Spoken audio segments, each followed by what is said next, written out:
On redistricting, you've taken a lot of heat from President Trump this week for the Senate's decision not to meet on congressional redistricting. You sent a statement late yesterday that said, "Now I am left with no choice other than to explore all options at my disposal to compel the state Senate to show up and vote." What did you mean by that? So compel is a word that means we're not going to just take what Rod Bray did and accept that as the end of the story.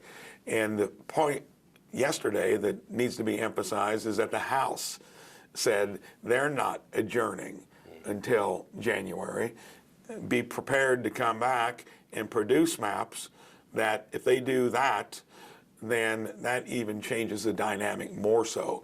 The other thing to be noted is from yesterday, half his caucus is now on a public vote to where they did not want to adjourn. Nearly half. I think it was one vote short of that.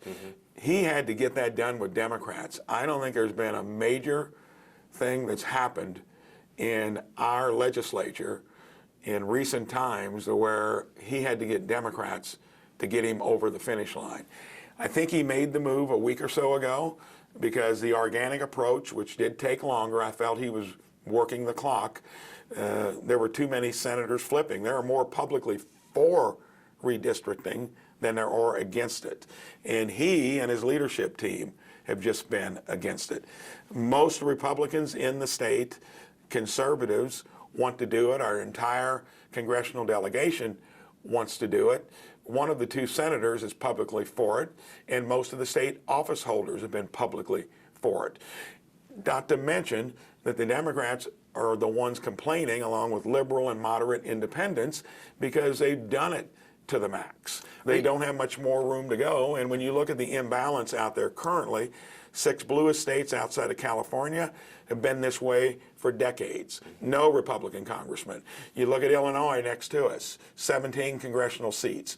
14 of them are Democrats because you ought to see their maps. Looks like salamanders with tails into the southern part of the state. That's the inherent disadvantage. That's what we're trying to fair up. And so are you saying that the Senate can be compelled to come back even if Rod Bray doesn't call them back, or you think that they will change their mind? I think they'll change their mind, and then once they're in session, then they've played the clock. So that means they've dug in even further. There's a lot of stuff procedurally, including the lieutenant governor, including any senator of the 19 that are now officially on board that can do things. So we're like in the second or third inning. He's made a very bold decision to rebuke the governor, the vice president, and the president.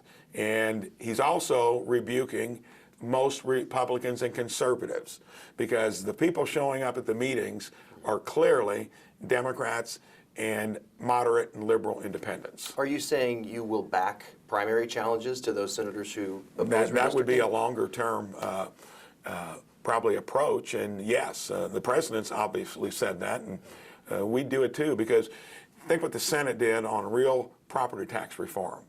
They gave me the bill as I proposed it, immediately gutted it to nothing, and it took 3 months to get reasonable, we're not done with that yet, property tax reform. So they kind of set the stage of how that was going to be, and thank goodness to the House, Jeff Thompson, Speaker Houston, that was a reasonable product. The very far right and maybe some individuals here in media didn't like it, but for most people, when they see that 2/3 of their home will be exempted from property taxes in 5 years, and we only got it passed with 2 Senate votes to spare, kicking and screaming the whole way, finally, due to the House, due to our persistence, we got that. So maybe that can happen here. Rod is digging in. He's making the hole deeper, and I think that has long-term political consequences, especially if it's going to be an indication of what we should be doing with an enterprising legislature, an enterprising and entrepreneurial governor on the issues most people are concerned about, kitchen table. We've done that already, but they've made it difficult because they've been a wet blanket on health care reform, on property taxes, and other stuff. Why not just put more resources into flipping the first district? I mean, the We've been Republican, trying- the because Republican candidate almost won a couple of years ago. Until she got close, and the Democrats have so much more money nationally, they made that not happen, because that's one that's got a high profile.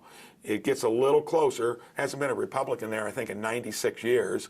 You know why it is getting closer? Because people are leaving Illinois because they're tired of that kind of government that mirrors what the federal government does. But that is a long road to get there. And if we get close, they would defend that with unlimited resources. They always outfund us on that 3-1, and they do it again. Governor, thank you for your time. You're Appreciate welcome. it.